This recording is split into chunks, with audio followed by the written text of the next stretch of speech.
कानून व्यवस्था पर सवाल उठा रही हैं। कांग्रेस अध्यक्ष खड़गे भी कह रहे हैं कि हत्या गलत है, सजा कोर्ट से मिलनी चाहिए थी। अतीक तो बार बार कहता था कि वो यूपी जाएगा तो उसका कत्ल कर दिया जाएगा, तो ये बात तो सच साबित हो गई। और इस वक्त जब सारी पुलिस उसको घेरे हुए है, वीडियो के अंदर नजर आ रहा है कि 1 फीट 1.5 फीट के फासले से वो लड़का आके पिस्तौल से गोली मारता है सर में। ये कैसे मुमकिन है? इसमें मुझे बड़ी साजिश की बू नजर आती है। अतीक अशरफ की हत्या को बीजेपी के कुछ नेता आसमानी फैसला बता रहे हैं। कह रहे हैं कि जिंदगी भर जो इन्होंने दूसरों के साथ किया, अंत में वही हश्र इन माफियाओं का भी हुआ है। फिलहाल सरकार हत्या की जांच में जुट गई है।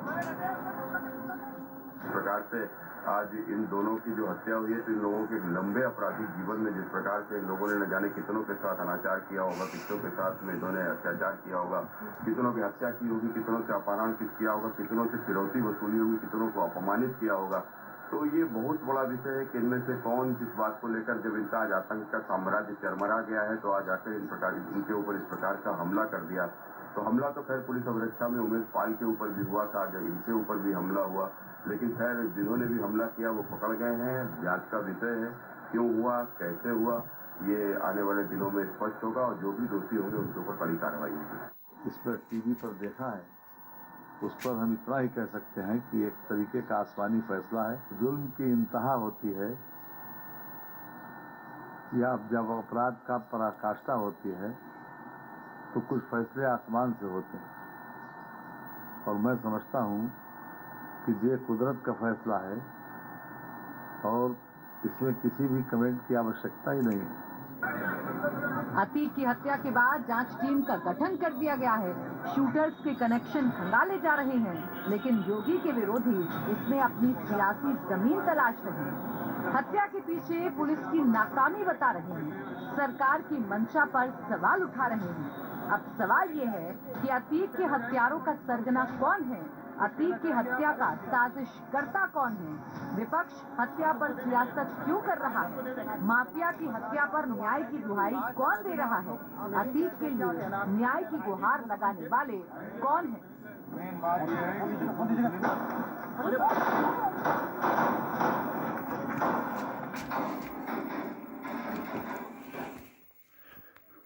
मेरी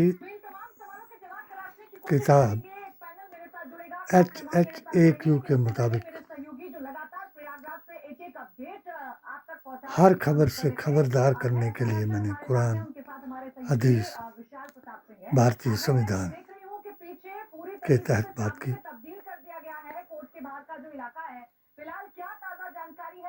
इन दोनों भाइयों के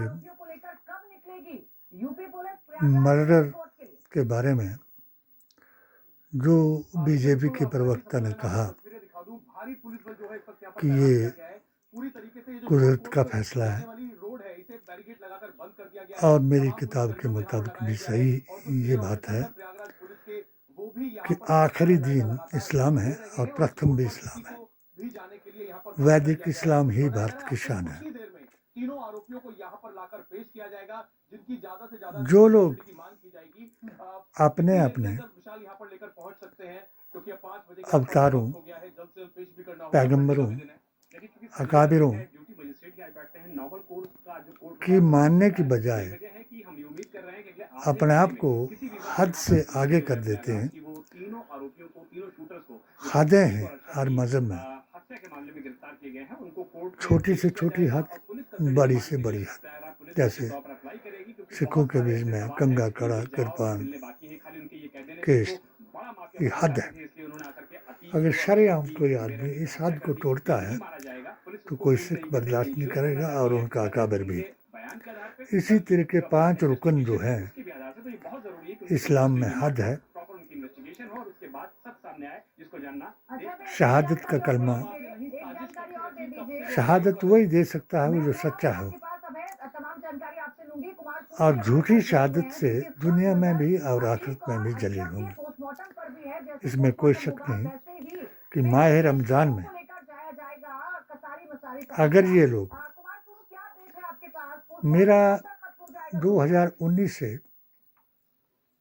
देखिए माना जा रहा है कि 6:15 बजे तक मोदी जी से, शव जो है वो कतारी अमित जी से में लाया जा सकता है। फिलहाल मैंने 7 सूत्रीय पिटीशन दायर करने का मेरा यही अर्थ था कि नाअहल मुसलमानों को मुस्लिम तंजीमों का अध्यक्ष बना करके लोगों को दीन इस्लाम से बाहर न करवाया जाए। ये वो लोग हैं जो जिनके हजारों मिसालें कुरान मजीद में हैं, कारून की मिसाल, और वो औरतें हैं जिनकी हजारों मिसालें कुरान और हदीस में हैं। यानी जो आज इस औरत का हाल है वो अल्लाह तबारक तआला किसी को मुसलमान के नाम से ये कह करके बदनाम करे। ये सियासत है, मगर जो सियासत है तो वो मेरी किताब से संबंधित है। मैंने 7 सूत्रीय पिटीशन में यही लिखा था कि मोदी जी कोई शक नहीं कि आपका विकल्प नहीं, आपके अलावा किसी हिंदू को ये विश्वास नहीं कि हिंदू राष्ट्र बन जाएगा। और तीसरा वाह मैंने बताया था कि विध्वंस होगा, क्योंकि जो नाम से अपने आप को पहचानेगा कि मैं हिंदू हूँ और वो मुसलमान है। किसी वेद पुराण गीता ग्रंथ और कुरान में ये नहीं लिखा कि नाम से ही किसी को पहचाना जाए, दाढ़ी से पहचाना जाए, लिबास से पहचाना जाए, आमाल से पहचाना जाता है। उसके मज़हब के क्या तरीके हैं उनसे पहचाना जाता है, उसका क्या अकीदा है इसलिए पहचाना जाता है। मैंने अकीदे की जंग स्टार्ट की और मुझे अकीदे की जंग पर ही, ये तो करोड़ों अरबों इन्होंने हराम कमाई इकट्ठी की थी। हमारे जैसे आदमी के पास तो पेंशन के अलावा कोई चीज़ नहीं थी और अपनी ज़िंदगी जो थी अपने अकीदे के लिए पीर मुर्शिद के लिए लगाई।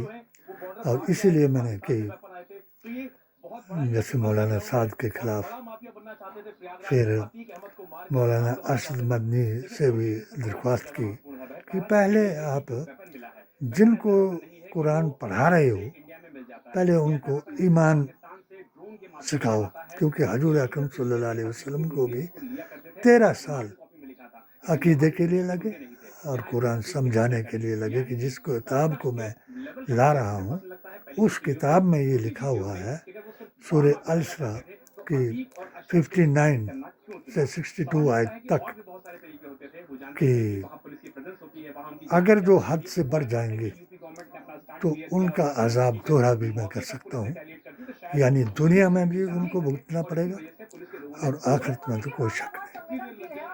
तो जो लोग इसको पॉलिटिकली ले रहे हैं, इसमें एक ही पॉलिटिक्स है कि जो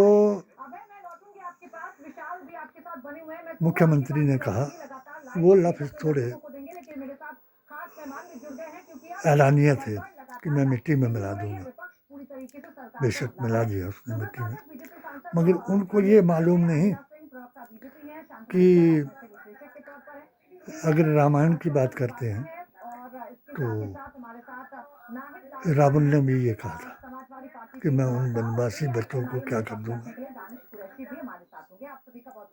ये तकब्बराना बात थी इनकी और हिंदुत्व की बात थी, और वो साबित कर दिया। एक जालिम को जालिम ने मार दिया, यानी वो भी जाहिल थे, जालिम थे, जो पूरा परिवार तबाह हो गया। वो मुसलमान होते तो माह रमजान में ऐसे काम करते ही नहीं। फर्क इतना रहा कि उन्होंने जिस वक्त उसको मारा और उन पुलिस वालों को मारा तो उन्होंने तकबीर, नारे तकबीर नहीं कहा, जो तालिबानी भी कहते हैं। ये तालिबानियों का नारा है, जो मुसलमानों को भी जिन्होंने मारा। अफ़गानिस्तान में जो हाल हुआ तो वहाँ एक चीज़ से अल्लाह ने उनको वो चीज़ कहने की ताकत नहीं दी कि वो नारा तकबीर कहते, क्योंकि नारा तकबीर जो कहते हैं वो अल्लाह को वाहिद एक बताते हैं और वो इनको उसी कुरान के मुताबिक मुसलमान ही नहीं मानते। जब मैंने ये अपनी पिटीशन में लिखा कि जो शख्स भारतीय संविधान, कुरान और नबी के फरमान को नहीं मानता, उसका कोई अकीदा नहीं, उसका कोई ईमान नहीं है और उग्रवादी, बेवफा, गद्दार, गुस्ताख कभी मुसलमान नहीं हो सकता। जिन पीराने पीर जनाब दस्तगीर की वजह से दीन इस्लाम आया, तो जिस वक्त पृथ्वीराज ने भी उनको चैलेंज किया तो उनकी माँ ने महाकाली के रूप में उनको समझाया था कि ये पीर जो है ये कोई बादशाही करने के लिए नहीं आया, ऐसा करना कि इनका अदब करो, इनको कोई मतलब नहीं है कि तुम क्या कर रहे हो। ये चीज़ इस जमात ने छोड़ दी। अब जो लोग ये कह रहे हैं कि ये पॉलिटिकल मैटर है कि वोटों के लिए हो रहा, वोट तो ये आखिर तक होगा कि शैतान के वोट बढ़ते जाएंगे और रूहानी ताकत के कम होते जाएंगे। मगर बैलेंस बनाने के लिए जो कुछ मैं नहीं कह सकता कि ये अरज के लिए मैं, क्योंकि मैं तो मोदी को महान कहता था, मगर जब मैंने खुद तजर्बा लिया कि जिस वक्त ना अहल की इक़्तिदा के लिए राष्ट्रीय अध्यक्ष बनाने के लिए और मेरी पिटीशन का उत्तर तक नहीं दिया, मैंने कई बार मन की बात कही। अमित शाह जी का मुझे ज्ञापन आया और मुझे अफसोस आज तक ये है कि उस ज्ञापन के ऊपर मुझे आत्मसमर्पण करना पड़ा। जब मैं धारा 370-35A के बारे में कहा JNK में कि ये बिल्कुल गलत है और मुसलमानों के खिलाफ फैसला है, और जब मैंने बाबरी मस्जिद के बारे में कहा बेदंती जी महाराज को कि ये बिल्कुल फैसला जो है किताब से होना चाहिए, और मैंने तफरका मस्जिद का बयान करके हजूर अकरम सल्लल्लाहु अलैहि वसल्लम की गिराई हुई मस्जिद का बयान किया, तो ये जितने भी मुसलमान थे जिनका कोई अकीदा नहीं है, बद अकीदा जिनको मैं कहता हूँ, वो सब मेरे खिलाफ हो गए और इनको पुश ऑन किया बीजेपी ने। इसमें कोई शक नहीं, क्योंकि अभी भी जो कुछ हुआ तो मैं इस बात से नहीं डरता। मेरे ऊपर 3 बार ये कातिलाना हमला करने की जरूरत की गई, और ऐसी औरत जो औरत आज अपने बच्चे का जनाजा नहीं देख सकी, ऐसी औरत के बारे में मैंने अपनी किताब में लिखा कि जो औरत 3 चीज़ों को अपने घर से भगा देगी। नंबर 1 दुआ दरूद, दुआ सलाम और तौबा। ये बातें अगर औलाद को अपनी नहीं सिखाएगी तो वो उस औलाद का हश्र बुरा होते देखेगी, क्योंकि वहाँ शैतान अपना अड्डा बना लेगा, और शैतान का जो अड्डा बन जाएगा तो शैतान अपने दोस्तों को क्यों तंग करेगा, वो हम जैसे लोगों के पीछे पड़ेगा। और उन्हीं जो शैतान के अड्डे में पाले गए, जो कुरान के मुताबिक हाफते कुत्ते की तरह, यानी कुत्ते की मिसाल यूँ दी हुई है कि क़यामत के नज़दीक कुत्ता वफादार होता है, और वफादार कुत्ते के बारे में भी, और कुत्ते के बारे में मैंने जो अपनी किताब में लिखा कि कुत्ते को जो रूह डाला गया तो आदम से पहले डाला गया। जबकि शैतान आदम के बुत को गिरा देता था तो अल्लाह ताला ने नाभि से वो ला करके, नाभि की मिट्टी मंगा करके उसको कुन का लफ्ज़ कह करके उसको पहरेदार बना दिया। कुत्ता वो वफादार था। सूरह काफ में इसका बयान है, सूरह कैफ में भी इसका बयान है कि कुत्ता वफादार है। हमने भी अगर किसी ने कुत्ते पाले हैं तो वो इतने वफादार होते हैं कि अपने मालिक को नहीं काटते। और जब वो कुत्ता उस कुत्ते की तरह हो जाता है जिस कुत्ते का बयान कुरान में है, हाँफता हुआ कुत्ता, तो उसकी 3 अलामतें होती हैं। अगर बोलेगा तो गाली निकाल, बकवास करेगा, भौंकता जाएगा, फिर उसके मुंह से झाग निकलेगी, फिर उसके मुंह के बाद झाग निकलेगी, फिर वो काटने के लिए दौड़ेगा। तो जब वो काटने के लिए दौड़ेगा तो सबसे पहले अपने मालिक को काटेगा, क्योंकि उसके दिमाग में वो फितूर शैतान का या स्ट्रे डॉग बन जाएगा। तो जिस घर में पला हुआ पहले उन बच्चों को काटेगा, फिर बाहर निकलेगा, तब लोग आवाज़ लगाएंगे। तो मैं दुनिया या आलिम के मुसलमानों से अपनी इस यूट्यूब के मैसेज के जरिए कि इसको हिंदू मुसलमान ना बनाया जाए। अगर उन्होंने जो अपने धर्म के खिलाफ किया था उन्होंने भुगत लिया, और ये जो वॉलंटियर बन करके और जो जय श्री राम के नारे लगा करके वहाँ हाजिर हुए, वो भी सजा पाएंगे। क्यों कि मेरी किताब के मुताबिक, मैं आयुर्वेद का रत्न हूँ, आयुर्वेद का ग्रेजुएट हूँ। मेरी किताब के मुताबिक 3 चीज़ें सबकी एक हैं, और मैंने इसके ऊपर अनुसंधान किया, वेद पुराण गीता और ग्रंथ का मुतालिया किया, और बेशक इसमें कोई शक नहीं कि 3 चीज़ें सबकी एक हैं। खुदा सबका एक है, धर्म सबका एक है, और इसके अलावा ये जिस्म सबका एक है। यानी 5 अंगुलियाँ मेरी हैं तो ब्राह्मण की भी 5 होंगी, एक मोची का काम करता है उसकी भी 5 होंगी, 6 किसी की नहीं देखी हमने।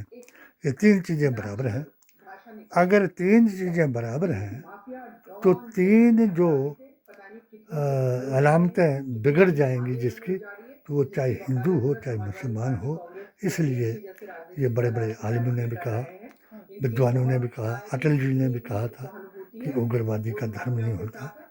अब जो लोग, इन लोगों को, जिन लोगों ने जो हद से परे चले गए हैं, क्योंकि हुकूमत ही जब हद से परे चले जाएगी तो लोग जो हैं अच्छों की तरफ दौड़ेंगे। जिस तरीके से रावण के ज़माने में विभीषण ने अपने भाई को छोड़ा और उधर हक की तरफ गया, सुग्रीव ने अपने भाई को छोड़ा, हक की तरफ गया, हनुमान ने अपनी सेना लगा करके हक की तरफ गया। इसी तरीके हक और बातिल की लड़ाई ये क़यामत तक चली रहेगी। तो सब लोगों से मैं ये आग्रह करूँगा कि इसको हिंदू मुस्लिम ना बनाया जाए, ना वो मरने वाला इस्लाम का पाबंद था, और ना ही मारने वाला कोई सनातन का पाबंद है। तो शांति से काम लिया जाए, इंतकाम जरूर मिलेगा, और सत्यमेव जयते जरूर होगा। जय हिंद, जय भारत।